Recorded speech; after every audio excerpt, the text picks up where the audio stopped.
मध्य प्रदेश में यूसीसी को लेकर आयोजित बैठक पर कांग्रेस अध्यक्ष जीतू पटवारी ने सरकार को घेरा।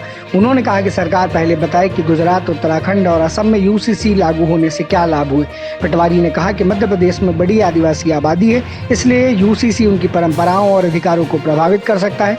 उन्होंने केंद्र सरकार पर मूलभूत मुद्दों से ध्यान भटकाने का आरोप लगाया और मुख्यमंत्री मोहन यादव से प्रदेश में लापता आदिवासी महिलाओं और बच्चियों के मामले में जवाब मांगा है। हाँ, बिल्कुल सही है। ये ओम प्रकाश सकलेचा को लोग सार्वजनिक गाली गलौज कर रहे हैं और हिसाब पूछ रहे हैं कि आपने जो वादे किए थे उनका क्या हुआ। ये सकलेचा जी का एक वीडियो डेमो है। मोहन भैया, फिर से आग्रह है मेरा, ये सकलेचा जी का एक वीडियो डेमो है। कई नेताओं के साथ आपके ये व्यवहार होने वाला है। अभी भी सही दिशा में सरकार चले, आपने जो वादे किए वो पूरे करें। सकारात्मक दृष्टिकोण से राजनीतिक दलों के किसी भी राजनीतिक नेता का अगर सार्वजनिक अपमान होता है तो उस कौम का अपमान होता है जिसमें हम भी आते हैं। तो मेरा आग्रह है कि आप इतनी मर्यादा विहीन राजनीति करोगे जिसमें आप उच्च स्तर पर गाली गलौज देते हुए भाषणों में मिलोगे। आपके नेता सार्वजनिक तू वोट मत देना रे, इस तरह की भाषण बोलेंगे। आपके नेता मीडिया को अलग अलग तरह से सांकेतिक बताएंगे, तेरे से जो हो कर ले, मैं बोल नहीं पाऊंगा उन शब्दों को। तो आखिर लोक व्यवहार में लोकतंत्र की स्थान कहां बचेगा? और लोकतंत्र में लोक व्यवहार का स्थान नहीं बचा तो फिर अल्टीमेटली जो राजनीतिक नेताओं पे अविश्वास हो रहा है, एक तरह से राजनीतिक कार्यकर्ताओं पे भरोसा नहीं होता है, एक नजर में सब कहते हैं करप्ट हैं, उस भावना को बल मिलता है। मेरा फिर से आग्रह है, सकलेचा जी के उदाहरण से सरकार सीखे। सारे नेताओं से, खासकर विधायकों से मेरा आग्रह है कि आप कब तक भारतीय जनता पार्टी की सरकार का बचाव करोगे?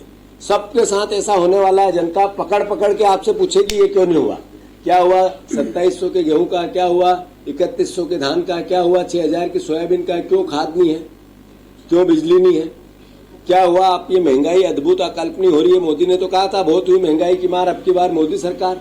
ये सवाल है। तो मैं बीजेपी के विधायकों से भी आग्रह कर रहा हूं, जागो और आपकी सरकार के से सवाल करो, अन्यथा आज सकलेचा जी का नंबर आया, कल आपका आएगा।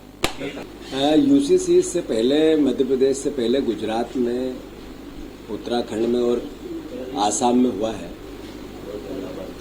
कांग्रेस पार्टी का हमेशा से इसमें सोच रहा है कि ये केंद्र से संबंधित जो हमारा स्ट्रक्चर है, जिसको केंद्र और राज्यों के अपने अपने अधिकार हैं, उसके अंतर्गत ये केंद्र से अंतर्गत आने वाला विषय है। राज्यों में इससे पहले गुजरात में किया, इससे क्या फायदा हुआ, क्या नुकसान हुआ? आसाम में हुआ, इससे क्या फायदा हुआ, क्या नुकसान हुआ? उत्तराखंड में हुआ, वहां पर इसके बाद किस तरह की परिस्थिति, इसका क्या आकलन सरकार ने किया है क्या? मध्य प्रदेश दूसरे राज्यों से अलग स्टेट है।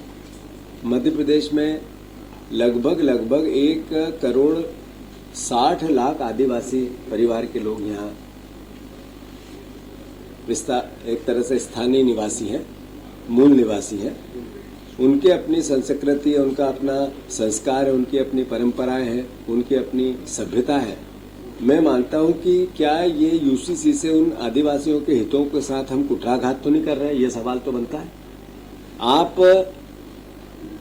भारत में नरेंद्र मोदी जी अलग अलग संगुफे लाते हैं, देश को पूरे उसकी चर्चाओं में झोंक देते हैं, और जो काम उनको वास्तविकता में करने चाहिए, देश की अर्थव्यवस्था के लिए, देश के रोजगार के लिए, यहाँ की आर्थिक स्थिति, लोगों के जीवन यापन या इनकी इनकम, लोगों की इनकम बढ़ाने के लिए, उस पर तो 0 सन्नाट है, कुछ नहीं है। देश त्राही त्राही कर रहा है, महंगाई से त्राही त्राही कर रहा है। कभी एनआरसी ले आते हैं, कभी यूसीसी ले आते हैं। एनआरसी घुसपैठिए बाहर करेंगे, बताओ 12 साल में कितने घुसपैठिए बाहर हुए? अभी लगातार वोटर लिस्ट को लेकर रोज अलग अलग तरह के पूरे देश में घुसपैठिए बाहर करना, इसलिए वोटर लिस्टों को नए तरीके से मैपिंग हो रही है। क्या इसके बाद वोटर लिस्ट में जिन लोगों के नाम नहीं आए, एक को भी बाहर किया भारत सरकार ने? एक घुसपैठिया पब्लिक डोमेन में लेके आए। कभी 25 आदमी पकड़ के, जैसे अमेरिका ने भारत के लोगों को प्लेन में भर के छोड़ा था, हमने किसी को कहीं छोड़ा? मैं समझता हूं कि ये केवल लोगों को गुमराह करना, अलग अलग तरीके के अपने जो दायित्व है उनको न निभा कर लोगों का ध्यान बांटना, मध्य प्रदेश से संदर्भित यूसीसी की बात करके आपने जो मोदी गारंटी दी थी उसका क्या हुआ, उस पर भी तो परिचर्चा करवा लो पूरे प्रदेश में। क्या हुआ यहाँ के करप्शन को लेके?